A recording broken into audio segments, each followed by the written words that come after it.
This story is a warning to every girl watching. If a guy stalks you, you are in serious danger. I know because my stalker almost ended up murdering me. So listen up, because this could happen to anyone. We had this kid Sven in our school who came from an incredibly wealthy family. Sven's dad was a real estate tycoon, best known for a scandal in which he spent $3 million to buy a kindergarten and turn it into his private strip club, where he and his friends would smoke cigars and watch women dance on stage. It was disgusting, but still harmless compared to what his son Sven enjoyed doing. Sven only came to school in expensive cars. However, they always had scratches and holes on their side. Dude, what happened here? Oh, I bought myself a peacock, and whenever he sees his reflection on my car door, he starts attacking it. That's why it has to be repainted each other month. And why not just get rid of the peacock? Yeah, I should probably throw that dumb bird into a boiling pot of water as revenge. That would be so funny.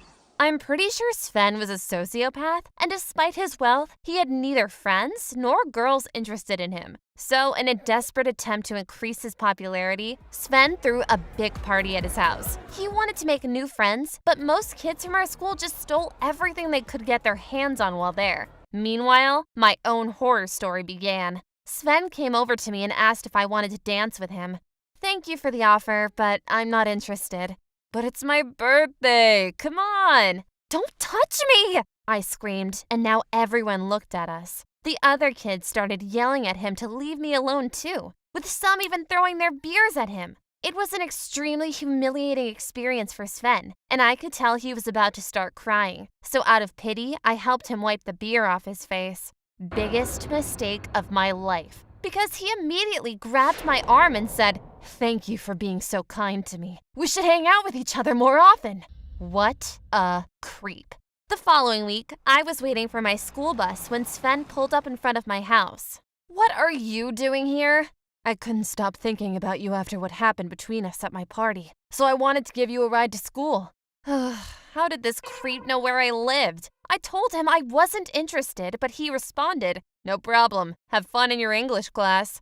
Wow, he even knew my class schedule. Then, during school break, he put his hands on my shoulders saying, "Hey, cutie, can I show you my gun collection later?" Oh, God. Get off me or I'll cut both your hands off. Relax. And by the way, I wanted to let you know that I joined your ballet school. See you later for practice.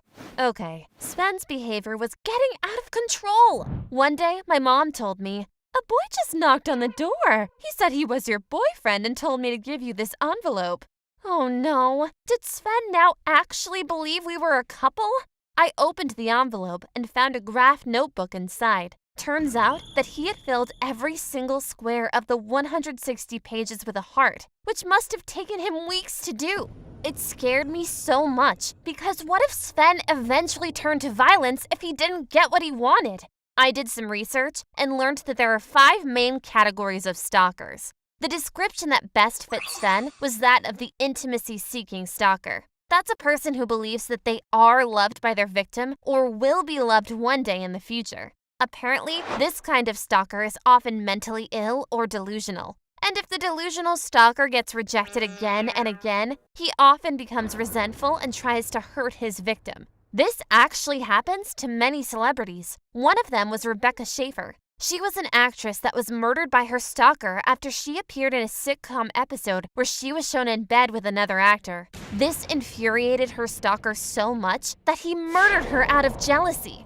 Well, one day, I came home from school and noticed that some of the blinds in my room were open. Normally, I always kept them closed, so I immediately got suspicious. Had Sven sneaked into my house and opened the blinds? Maybe so he could watch me from outside. I glanced out the window and immediately spotted something unusual looking behind a tree. I got super excited because if this was really Sven, then I could finally catch him in the act of stalking me and get a restraining order. So I called the police, who managed to overwhelm Sven before he could run away. Although, as they took him away, he screamed, "I love you, and no one can ever keep us apart!"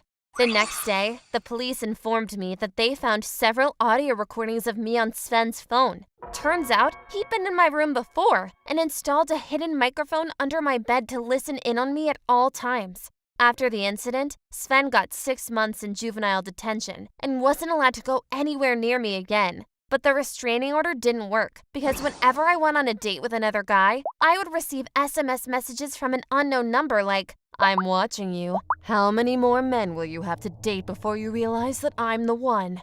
I knew Sven was behind the messages, just like he was the one sending me lingerie each Valentine's Day. What made things so stressful for me was that I never knew when he would show up again. So many nights I lay awake in bed, fearing that he might break into my house and hurt me. Well, after I graduated college, I moved to another state to escape Sven. I chose Wyoming and made sure to leave no trail behind that could lead him back to me. Even when I talked to my mom, we always used code words to disguise my location. She'd say, "How is California?" for example, instead of, "How is Wyoming?" in case Sven was listening in on the call. But Sven was wealthy, and a police investigation many years later found out that Sven had bribed someone at the tax office to give him my new address. I remember it like yesterday. It was Valentine's Day 2019, and I opened my mailbox to find a letter with a red heart on it saying, "Of course I still love you."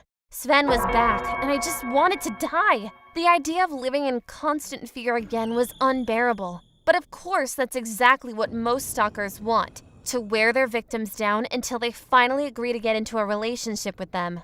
Hollywood tends to portray stalkers as people who obsessively love someone, but in reality, it's just the opposite. Stalking is all about controlling and intimidating someone. It has nothing to do with real love, because if you truly love someone, then you just want them to be happy. So what I did next was fight back. I started reporting every single stalking incident, no matter how small, to the police. Unfortunately, most police officers will ignore a single stalking complaint, or even a few. You really need to make clear to them that you are in danger, or else they will never help you. So when I noticed a car following me to work, I immediately called the cops, who confirmed that it was Sven inside the car. This time, he got 12 months in jail for violating his restraining order. But that didn't stop him from sending me a letter 1 week before his release, saying, "Miss you and see you soon." I realized that this terror would never end unless I took things into my own hands. Luckily, I already had an idea about how to get rid of Sven once and for all. I built a 20,000-volt power supply, and then I poured salt water in front of my front door every evening. Salt water conducts electricity better than pure water, and if Sven illegally entered my home, I would simply turn on the power supply and zap him. Meanwhile, I always kept the front door a bit open to lure him inside. Then, all I had to do was wait. I did so for 2 months, each day from 10 p.m. to 3 a.m. with the power supply next to me. Then finally, I heard footsteps outside. This was my chance to end this. Sven had ruined my life from the time I was 18 until 25, the years that should have been the best of my life. So if the authorities couldn't protect me from him, then I had every moral right to protect myself. Still, my heart was racing and I was petrified. What if my power supply didn't work? What if the electric shock wasn't strong enough to take Sven out? Then he cautiously put his foot into the house. He probably noticed that the floor was wet because he paused for a second before he put his other foot in too. That's when I flipped the switch and it made a loud zapping noise, which I let run for a few minutes. Of course, I can't graphically describe to you what happened to Sven and his body because it's too brutal for YouTube. However, let's just say that Sven never harassed me again. Afterward, I called the police and told them what I had done. I was brought to court and charged with premeditated murder. But of course, the jury found me not guilty because I was acting out of self-defense. So to all the ladies out there, don't let some scumbag ruin your life. In my opinion, you have every right to defend yourself. Oh, and if you enjoyed watching this animated story, please subscribe to this channel and hit the like button.